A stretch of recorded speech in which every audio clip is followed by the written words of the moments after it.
So let's talk about सुकोई 30 MKI. इसकी history को अगर देखें, हिस्ट्री पास से बात करते हैं इसकी. ये पहले इंट्रोड्यूस हुआ था 1998 में एज सुकोई 30 MK फ्लैंकर्स, और तब इसमें कोई कॉम्बैट कैपेबिलिटी नहीं थी, और इसका कॉकपिट एनालॉग एवियोनिक्स था इसके कॉकपिट में. 1999 कारगिल वॉर में इसका कोई रूल नहीं था. लेटर इन 2002 इसका जो कॉम्बैट वेरिएंट है, जो वेरिएंट इंडियन एयरफोर्स को चाहिए था, वो इंट्रोड्यूस हुआ, इंडक्ट हुआ इंडियन एयरफोर्स में, जिसमें कनाट से TVC थी और ग्लास कॉकपिट था. और इंडियन एयरफोर्स प्रिफर करती थी 2 सीट कॉन्फ़िगरेशन, जिसमें एयरक्राफ्ट के 2 ब्रेन्स है, एक पायलट और एक आप कह लो वेपन मास्टर और एनीथिंग यू लाइक, ताकि वर्कलोड कम पड़े पायलट्स पे. दिस इज समथिंग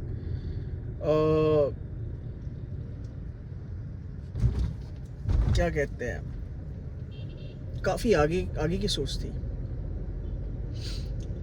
और अगर देखा जाए तो चाइनीज़ के पास इसका जवाब सुकोई 30 MK के था, बट वो मोस्टली ईस्टर्न सेक्टर में डिप्लॉयड था, नॉट टुवर्ड्स LAC. और पाकिस्तान एयरफोर्स की बात करें तो बेचारों के पास BVR कैपेबिलिटी भी नहीं थी back in 1999 Kargil war on their F-16s. So definitely हमें एज थी हमारे पास, बट प्रॉब्लम ये आती है कि चाइनीज़ आज 2026 में काफ़ी इवॉल्व कर लिया उन्होंने. उनकी प्रायोरिटी थी कि उन्होंने अपना प्लेटफॉर्म खुद बनाना है, अपना फ्लैंकर, चाइनीज़ फ्लैंकर बनाना है उनको, जो काफ़ी मॉडर्न हो और करंट जो थ्रेड है जो कि उनको US जापान से मिल रही है, उसका जवाब दे सके. स्पेशली जो F-15s जो साउथ कोरिया के पास है, जापान के पास है, सो उसका तोड़ दे सके. और J-16 जो है वो पूरा का पूरा कंपोजिट का, मतलब काफ़ी हद तक कंपोजिट्स यूज़ है उसमें, जैसे कि हम तेजास में हमने यूज़ किया. एक नया ब्रीड ऑफ फ्लैंकर्स उन्होंने बनाया, जो कि सुखोई 30 MKK से काफ़ी बेहतर और काफ़ी मॉडर्न है, बहुत ज़्यादा मॉडर्न है by light year. But Indian air force की प्रायोरिटी जो थी वो प्राइमरीली फोकस थी कि जितना हो सके इसको इंडिजनाइज किया जाए, मेड इन इंडिया बनाया जाए. और सिंस देन आज तक हम उसका इंजन, मतलब आप लगा लो 51 से लेके 80% तक हम इंडिया में बना सकते हैं. एयर फ्रेम भी इंडिया का है, मतलब हमने उसमें कुछ अपने क्या कहते हैं कंपोजिट्स भी यूज़ किए हैं, रैम कोटिंग भी यूज़ की है, but it's not par with J-16. Be it radar और कॉकपिट और weapons, it's not equivalent of J-16 जो कि अभी हमारे LAC पे डिप्लॉयड है. अब जो Su-30 का जो अभी फ्यूचर है, दैट इज़ Su-30 MK हमारे इंडियन एयरफोर्स में लगभग 270 से ज़्यादा है. और एयरफोर्स बात करें इनको अपग्रेड करने का, आधे इंडियंस होंगे, आधे रशिया करेगी, जिसमें AESA रडार लगेगा और वेरियस वेपन्स लेंगे. रशियन अपने हिसाब से वेपन्स लाएंगे, हम अपने वेपन्स लाएंगे with their permission. Of course we have to pay more for modification to the OEM. सो कुछ कह नहीं सकते कि ये अपग्रेड अप्लाई होगा या नहीं होगा, कुछ बोला नहीं जा सकता। चाहे कुछ भी अप्रूव कर दे, कुछ भी हो जाए, मतलब कोई सेंस नहीं बनती, क्योंकि 270 एयरक्राफ्ट को अगर आप अपग्रेड करने जाओ, it will take a lot of time, काफ़ी टाइम लगेगा। और तब तक और भी एडवांस जेट जो चाइनीज़ जिस तरह बढ़ रहे आगे, उनका तोड़ सुखोई 30 MK अपग्रेड होके भी नहीं दे पाएगा, वो J16 के बराबर भी नहीं हो पाएगा even after upgrade, given that air frame जो ज़्यादा कंपोजिट है J16 का। हम लोग सुखोई 30 MKI का अपग्रेड में वो एयर फ्रेम का कोई मेंशन नहीं है। अब बात आती है Su-57 का। देर इज़ क्या कहते हैं इसको, there are reason to believe कि Su-57 will come to IAF because there was a patch Indian air force के MiG-29 के स्क्वाड्रन में एक पैच दिखा था जिसमें MiG-29 की फ़ोटो थी और Su-57 का भी था।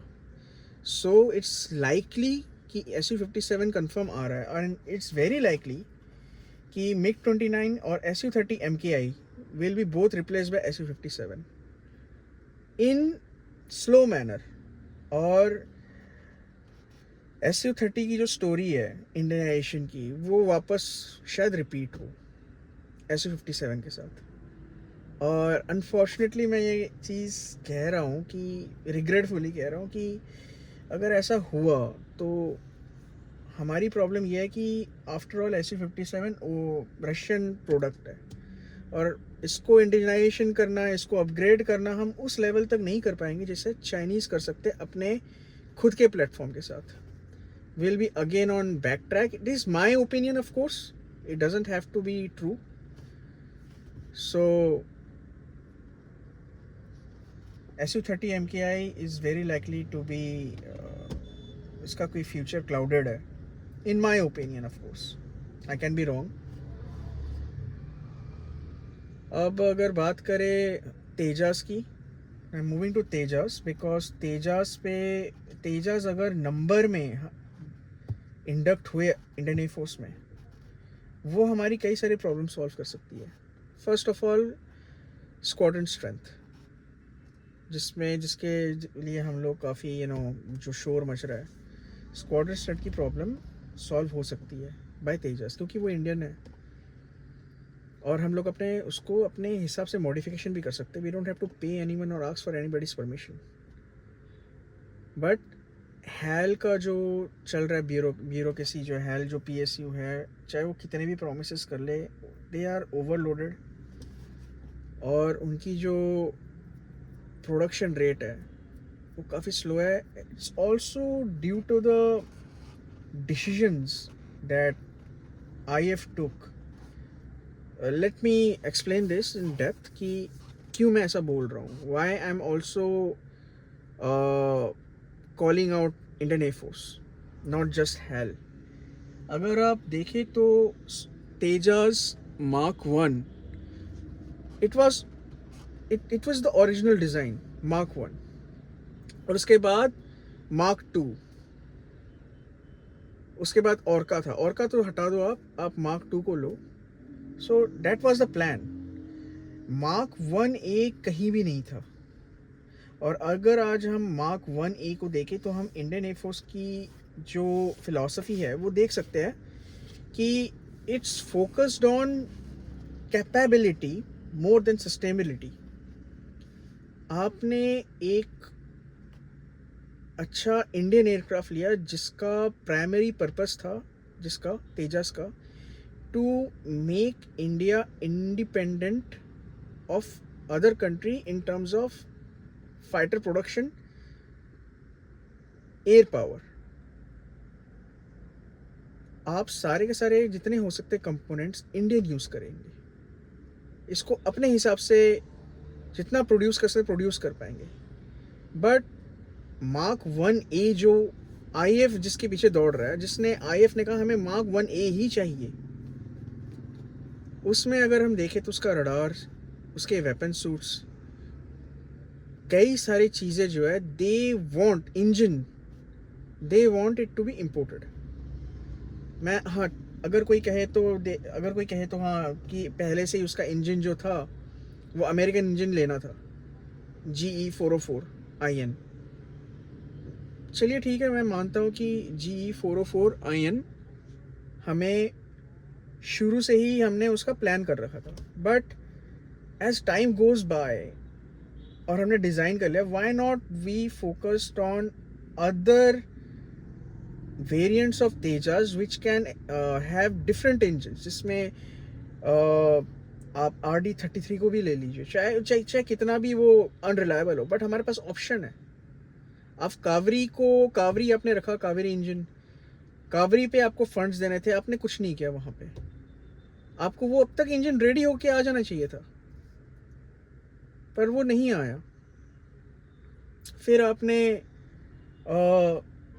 कावरी को लिया और कावरी को आपने प्रायोरिटी दी, और आपने दूसरे इंजन जैसे आपने कंसिडर ही नहीं किया RD93 और RD33 कि ये भी इंजन, हम इस इंजन के बेसिस पे एक नया तेजास बनाएं जिसके इनटेक्स उसके हिसाब से, उस इंजन के हिसाब से डिज़ाइन हो, उसका एयर फ्रेम उसके हिसाब से डिज़ाइन हो, उस इंजन के हिसाब से, ताकि हमें कभी भी अगर कभी यूएस का और किसी भी और रशिया का भी या यूएस का भी हमारे ऊपर से हाथ उड़ गया, उन्होंने कुछ कर दिया कि हमारी सप्लाई बंद हो गई, तो हमारी फाइटर फोर्स विकलांग ना हो जाए, जो कि आज दिख रही है। HF-24 वाला ही केस दिख रहा है दोबारा। HF-24 का केस थोड़ा सा अलग था, वहाँ पे OEM के पास इंजन्स नहीं थी, यहाँ पे इंजन्स अवेलेबल है, हमारे पास ऑप्शंस है, बट हमने प्रायोरिटाइज नहीं की उस चीज़ को कि भाई इस चीज़ को हमें किसी भी हाल में ऑपरेशनल करना है, हमें किसी भी हाल में पैरों पे खड़े होना है। आपने MK1A ले लिया और उसमें डिफरेंट टाइप के मतलब इजरायली रडार आपने लगवा दिए, उसमें अमेरिकन इंजन्स है, उसकी एवियोनिक्स पता नहीं कौन सी, उसके वेपन सूट जो है हैमर, फ्रेंच हैमर्स आ रहे हैं उसमें, इजरायली डेब्री, पाइथन और डिफरेंट R73। आज तक उसमें अस्त्रा इतना नहीं दिखा जितना मुझे उसमें R73 दिखा है। BVRs उसमें R77 कब की, R77 को एक्चुअली रशिया ने उसको इंटीग्रेट करने से मना कर दिया तेजस में बैक देन, डेट मुझे याद नहीं है। There's a reason we don't see R77 on Tejas because of that, because Russia didn't allow it. अब इतनी सारी प्रॉब्लम्स है, आपने अगर इसको प्रायोरिटाइज किया होता, इसके पीछे भागे होते, तो आज तेजस ऑपरेशन होते इन नंबर्स, और आज हम लोग इसके बारे में बात नहीं कर रहे होते तेजस में प्रॉब्लम्स क्या क्या है, तेजस बनी। क्योंकि एक चीज़ मैं आपको क्लियरली बताता हूँ, जो मैं अर्ली 90s में देख रहा हूँ अपनी लाइफ में इंडिजिनियस प्रोग्राम्स का, ये चीज़ बार बार रिपीट हो रही है। लोग सेम चीज़ें सालों साल बाद सेम चीज़ें बातें करते हैं, और उनके जो काउंटर आर्गूमेंट्स है वो भी सेम ही होते हैं। चाहे आप 80s की बात कर लो, वही आर्गूमेंट अभी चल रही है। जब जीनेट्स बन रहे थे इंडिया में, जब जीनेट्स का हमने बनाया था, क्या नाम है उसका, नाम भूल रहा हूँ मैं, अजीत, आई थिंक अजीत जो बनाया था डेरिवेटिव, वो ज़्यादा बेटर था जीनेट से। और उस वक्त उसका PR भी वैसे ही चला था कि भाई ये इंडिया को इंडिपेंडेंट करने का ये तरीका है, ये फलाना धमकाना, और फिर उसको वो डूब गया अजीत। देन HF-24 डूबा, फिर फॉरेन फाइटर्स हम लोग लाए, उस पर हम उसकी PR करना शुरू कर रहे हैं, और हमने लिटरली दबा दिया अपने प्रोजेक्ट्स को। आज फिर तेजस के साथ, तेजस फिर से आई ये बोल के कि तेजस इंडिया को इंडिपेंडेंट बनाएगी, एंड देन अगेन तेजस डूब रहा है। कल ये सेम स्टोरी वापस रिपीट होगी AMCA के साथ। इट्स वेरी अनफॉर्चुनेट कि लोग एमनेशिया भूल जाते, शॉर्ट टर्म मेमोरी की प्रॉब्लम है, कि एवरी 10-20 ईयर्स में ये साइकिल रिपीट हो रहा है। इस तरह अगर हम चले तो हमारी स्क्वाड्रन स्ट्रेंथ जो है, जिसके बारे में इतनी बातें होती है, वो कभी भी उस प्रॉब्लम को हम सॉल्व नहीं कर पाएंगे। वो प्रॉब्लम रहेगी, और उसको लोग अपनी कन्वीनियंस के साथ सामने लाएंगे जब ज़रूरत है, और हटा देंगे जब ज़रूरत नहीं है। फॉर एग्जांपल मैं आपको बताता हूँ, जब सुखोई 30 MK आई 1998 में, हमने उसके बारे में पढ़ रहे थे 2002 में जब वो प्रॉपर इंडक्ट हुआ, ये चीज़ कहा गया था इंडिया टुडे के मैगजीन में, उसकी फ्रंट कवर थी और एयरफोर्स ऑफिसर को क्वेट किया गया था. I don't remember his name now because it's a very old story. He told, and it was repeated again and again, that one Sukhoi 30 MKI squadron is equal to 3 MiG-21 squadron. On the basis of this, अगर squadrons के number कम हो रहे हैं, it's because we are getting the quality over the quantity, and quality always wins over the quantity. This was the argument. And आज 2026 में I'm not even sure कि Sukhoi 30 MKI next 20 years या 25 years में रहेगी. Tejas could have solved a lot of problem. और तेजास के साथ जो हो रहा है अभी, नेक्स्ट इज AMCA को हम दिखा रहे हैं कि हम इसे प्रायोरिटाइज कर रहे हैं. अब मुझे नहीं पता कि ये कितना आगे जाएगा. It may induct in couple of squadrons, 1-2 squadrons बनेगी, एंड देन इट विल कुछ और आ जाएगा वहाँ पे. जैसे तेजस के साथ हो रहा है, there will be some other excuse और समथिंग विल बी देयर कि भाई AMCA में अभी पैसे दागे कोई फ़ायदा नहीं, वी कैन इम्पोर्ट, एंड यही साइकिल चलता रहेगा. और आपकी स्क्वाड्रन स्ट्रेंथ का जो है ये मामला हमेशा ही रहेगा, वो कभी सॉल्व नहीं होगी. सो चलिए, तेजस का आपको समझ में आ गया. AMCA का भी मोटा मोटी, चाहे हमने कितना भी अच्छा इकोसिस्टम उसका बना लिया इंडिया में, इट्स वेरी लाइकली जो अभी माइंडसेट है, अभी जो हमारी कल्चर है, AMCA may it's very likely see the same thing जो तेजस के साथ हुआ और HF-24 के साथ हुआ.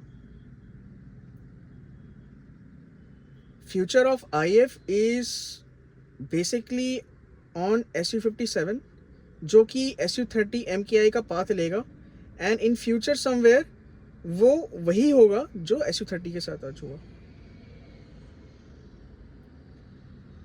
और बाकी बचे दूसरे फाइटर्स, तो अभी डासॉल्ट राफेल को ला रहा है. राफेल जो है, राफेल के वेरिएंट्स आएंगे जो इंडिया में मैन्युफैक्चर होंगे, और मोटा मोटी यही है आपका AMCA, राफेल और Su-57. This will be the configuration जिसमें IF चलेगी. बट सबसे बड़ी दिक्कत इसमें ये है, इस कॉन्फ़िगरेशन में है कि हमारा इंडिपेंडेंट होना वो कभी सफल नहीं होगा. हम कभी भी इंडिपेंडेंट नहीं रहेंगे, arms independent. Will be always dependent on foreign powers. आज रशिया, कल अमेरिका, परसों फ्रांस, और पता नहीं फिर कौन, वी डोंट नो. हमारी खुद की brains, they are going overseas क्योंकि हम उनको वैल्यू नहीं दे रहे. Defence sectors, private defence sector India में इनोवेशन के लिए नहीं, सीरियल प्रोडक्शन के लिए इम्पोर्टेंट है. जहाँ तक करंट गवर्नमेंट और करंट एस्टेब्लिशमेंट, करंट क्या पिछला भी जो है 70s 80s में वो PSU पे डिपेंड करते थे सीरियल प्रोडक्शन के लिए, आज प्राइवेट पे डिपेंड कर रहे हैं serial production. Innovation has no place. हम लोग इस तरह अपनी स्क्वाड्रन स्ट्रेंथ को भी कभी भी, वेरी लाइकली हम कभी भी अचीव नहीं कर पाएंगे. जो हमारा टारगेट है 42 आई थिंक लीव, और कभी भी आर्म इंडिपेंडेंट नहीं हो पाएंगे अगर ऐसा ही चलता रहा. हमारा कंपेटिटर इस चाइना है. चाइना का प्रॉक्सी आप कह सकते हो पाकिस्तान है. इस बेसिकली पाकिस्तान का अपना कुछ है नहीं. अगर आप चाइनीज़ को टेम कर सकते हो तो पाकिस्तान अपने आप लाइन में आ जाता है. Anyways, this is all I have to say. थोड़ा भावुक हो गया था, और मैं ये डिस्क्लेमर ज़रूर देना चाहता हूँ. I am just like everybody else, Indian citizen हूँ, एंड मैं अपनी गाड़ी के अंदर ही बोल रहा हूँ जो मेरी अपनी ओपिनियंस है, अपने व्यूज़ है. इट इज़ नॉट नेसेसरी कि मैं जो बोल रहा हूँ वो अमृतवाणी है, 100% ट्रू है. I can be wrong, I can be very wrong, और I can people can agree with me and disagree with me. They are welcome to do so. So that goes my disclaimer. बाकी तो it's up to your intelligence कि आप कैसा लगता है, क्या सोचते इसके बारे में. And I will be making such videos more often now. I'll try to make such videos. Anyways, folks, thanks for attention. Donald Trump ka catchphrase. Anyways, see you guys. Good night.